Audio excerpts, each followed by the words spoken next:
Hello, I am testing this frame to see how it looks. I'm Riya Chabra and you're watching my YouTube channel on personal growth and career development. Have you heard of the Big Four or the Big Five? No, I'm not talking about consulting firms. I'm instead talking about personality tests. What does this have to do with your career development and personal growth, you ask? Everything.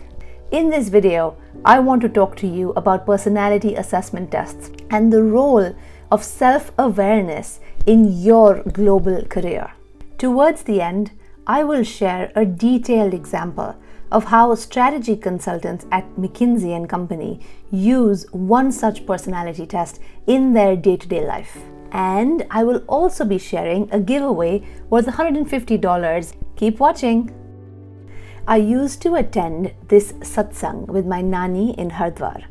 Now, satsang literally translates to the company of good people, and it's effectively a communion of sorts where philosophers, spiritual teachers get together and discuss philosophies and the big questions of life. One thing the spiritual teachers used to say there was, know yourself and you know God. Religious and spiritual teachings aside, there's so much truth and importance in knowing yourself well. Admittedly, the concept of you is constantly changing, and so this is a complex but worthwhile pursuit. Socrates also said, the unexamined life is not worth living. Self-awareness is the first step in knowing how to lead yourself and leading others in complex situations. What are personality tests? Simply put, these are tests that indicate specific traits about your personality. Some examples of such tests are the Myers-Briggs, the Gallup Strengths Finder, the Big Five personality test, etc. The street food version of these tests is stuff you have on social media, things like which friend's character are you, which shade of blue are you, and things like that.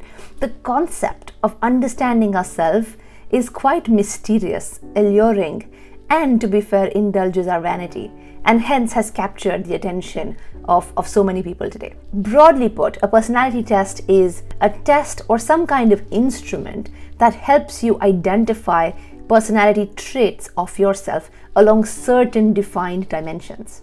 How are these tests used in the business world? I wasn't systematically aware of personality tests and their use in the business world until I went to INSEAD. Now, I'm a little ashamed to admit this, but until then, I used to over-index on zodiac signs. But the underlying reason was the same: to understand myself and people around me better. In my first week of INSEAD, all students were supposed to complete the Big Five personality test. And then we were presented with like a 10-page report about ourselves, which included this self-assessment, but also had a 360-degree feedback from our peers, managers, and team members who we had nominated in our applications. This was really my first step in systematic self-awareness and really understanding who you are to build some sort of a clear path towards who you want to be.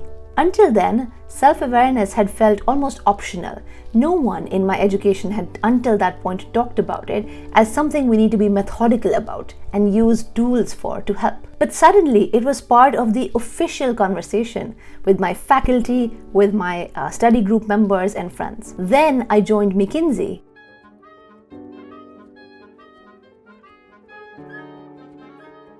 As part of our pre-work for our onboarding training, we were presented with the Myers-Briggs personality test, and we had to take this test and bring our result to the onboarding. The MBTI was part of day-to-day conversation at the McKinsey offices, and this is true not just in the US offices where I worked. This is classic McKinsey, where before you get into a team room, you know your MBTI and you discuss it with others. In the US, I was serving this client who was a $60 billion consumer goods company. All new employees were taken through the Strengths Finder Gallup test, which then helped understand what their strengths were, and that would be used to put them in specific teams and put them on specific projects. Why does it matter where you're from?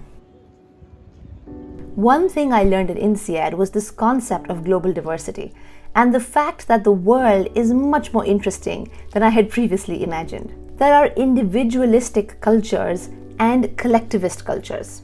Collectivism, as the name suggests, stresses the importance of the group and cooperation, whereas individualistic cultures emphasize certain themes such as autonomy, self-sufficiency, uniqueness, and independence. Some countries that are considered individualistic are the US, Germany, Ireland, Australia, etc.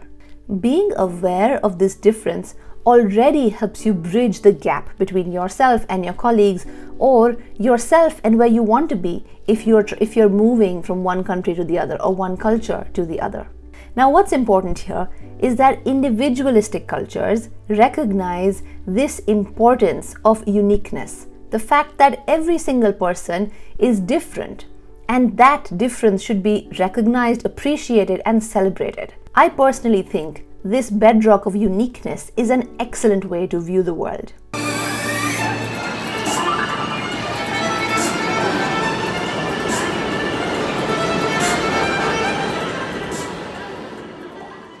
Why are people skeptical of personality tests?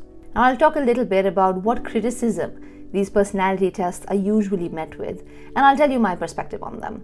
Number one, people say that these results are not reliable. Now, reliable tests in the world of psychology and behavior science refer to tests that will give you the same result over time. Now, my view on that is because the human being and the human personality is not consistent and much more complex.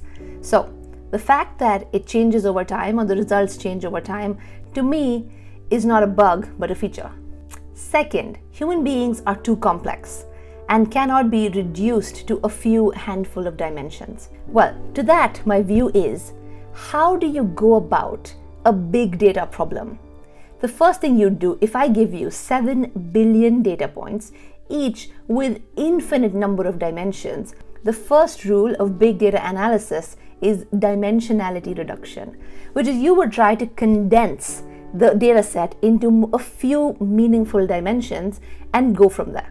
And so to me, the fact that these personality tests are selective about the dimensions is almost a part of the way in which you would approach this infinite complexity of this problem, which is the human mind.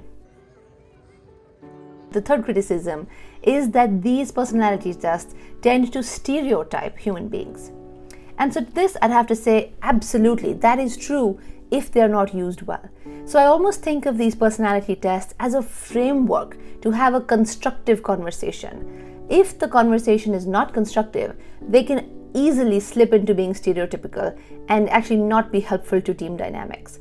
So I think along with the test, you really do have to educate yourself on how best to use the results of these tests such that you're actually getting the goal you want, which is knowing yourself better so that you can operate at your highest peak performance, or to know your team better so you can build a collaborative, positive, constructive culture.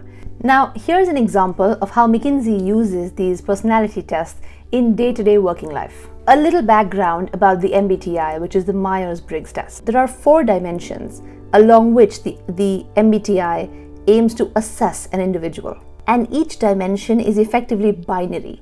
And so, by consequence, there are 16 personality types that the MBTI divides you into. Now, I'll talk a little bit about each dimension. And this is of course, you can read a lot more about this on the MBTI website and otherwise, introversion, extroversion. This relates to where do you get your energy from? Do you get your energy from individuals and meeting others? Are you an extrovert? Or do you get your energy from being by yourself and really thinking and reflecting? The second dimension is called intuition versus sensing. Now, this is effectively about how do you consume information in the world. So N, which is the intuition, and again, the word doesn't really mean much, but N relates to if you are someone who consumes information in high-level patterns, versus S, which is called sensing. There you would consume information by going into specific detail. Now, this is really important, right? Because if I give you a 30-page, let's say, report, what's the first thing you do? Will you flip through the highlights and look at just the big titles and say, okay, what is this really about at a high level? Or will you actually read everything and make sure you're comfortable with the details before you feel like you understand it? So if you're the former, you're an N. If you're the latter, you're an S. The third dimension is thinking versus feeling, but this is about how you perceive emotion. T refers to thinking, which is if you're not particularly sensitive to people's emotions and you make decisions in a much more objective, data-driven way. Versus if you're a feeling, F, you actually do consider human emotions. So A, you can perceive human emotions and then you consider them into your decision-making process. The fourth dimension is P or J. P is perceiving, J is judging. Again, the words don't mean much. This is really about how do you organize your life. Are you extremely structured and you have sort of checklists of what you're going to do on the weekend and then you check them off one by one, in which case you're a J? Or are you a lot more spontaneous and you prefer to go with the flow and take things as they come, in which case you're a P, and that's the code for perceiving. So with that background, here's how a typical conversation around the MBTI would go. You've just started, let's say, working on a team, and you, in the first week, go out for a team dinner with your project team. Right now, these are, let's say, 3 to 4 people who you've never met before, and now for the next 6 weeks, they are going to be your day-to-day colleagues. Every single person shares their MBTI, working preferences, etc. And so what you would say typically, and depending on what you are, you would say, hi, my name is Ria, I'm an INFJ, for example, which is actually my MBTI, and then you would give some color on that to say, actually, I'm a strong I, but I have found a way to be a functional extrovert when it comes to working with clients. However, what it means is that I don't like doing team social gatherings every day. And actually, if I really have to solve a complex problem, I'm going to take my laptop and go somewhere in a corner and just really go heads down alone, because that's how I think best. Or you would say, I was a strong J, which is I used to be super organized when I joined McKinsey. But over the past few years, as I've gotten more tenured, I have actually become less and less organized and slightly more P, which is a lot more spontaneous, and everyone reflects on their personalities, and that just really helps you understand who you're working with, what their preferences are, and it helps you explain some of their behavior and make accommodations for what helps them perform best. In the first week of training at McKinsey, you are taught about the fundamental premise of the Myers-Briggs test. This is only a framework to encourage a conversation about self-awareness. There is no right or wrong. Everyone in your team is equally competent and equally sharp. And these preferences or these personality types have almost no bearing on their ability to contribute to the team. Side note, when I first learned about the MBTI in that McKinsey training in week 1, the first thought that came to my mind was understanding how my husband is actually completely different from me on the MBTI. And I realized, wait a second, there's no right way to be. I actually really developed appreciation for my husband and his personality. And so the MBTI and personality tests can also help personal relationships as well as professional. The bottom line, friends, is that it all comes down to how you use or abuse the results of these personality tests. Human beings are complex, and therefore the results of these tests are not like the immovable laws of physics. They only offer a framework for a constructive conversation that respects and appreciates individuality and unique preferences. Also makes a great topic for discussion with friends and family. Maybe it's not a drinking game, but it sure is something you can do if you're on a road trip. I can't think of any social situation that won't benefit from knowing each other deeply to enable more constructive and meaningful conversations. As part of this, I'm giving away 3 coupons to the Myers-Briggs test, which is actually worth $50 each with lifetime access. If you're interested, please share a comment to this video sharing how this topic resonates with you. Please drop me an email at the address put in the description. I'll send you the coupon code after, and then also set up a one-on-one with you to discuss the results of your MBTI if you would like. Again, thank you very much for watching. I hope you found this useful, and I hope you find this as exciting as I do. And I really do think that the secret to success lies in knowing who you are better, because only once you know where you stand can you start to carve a path towards who you want to be. I hope you enjoyed the video. Thank you for watching. Please subscribe and share this with a friend who you think might benefit. Take care. Bye.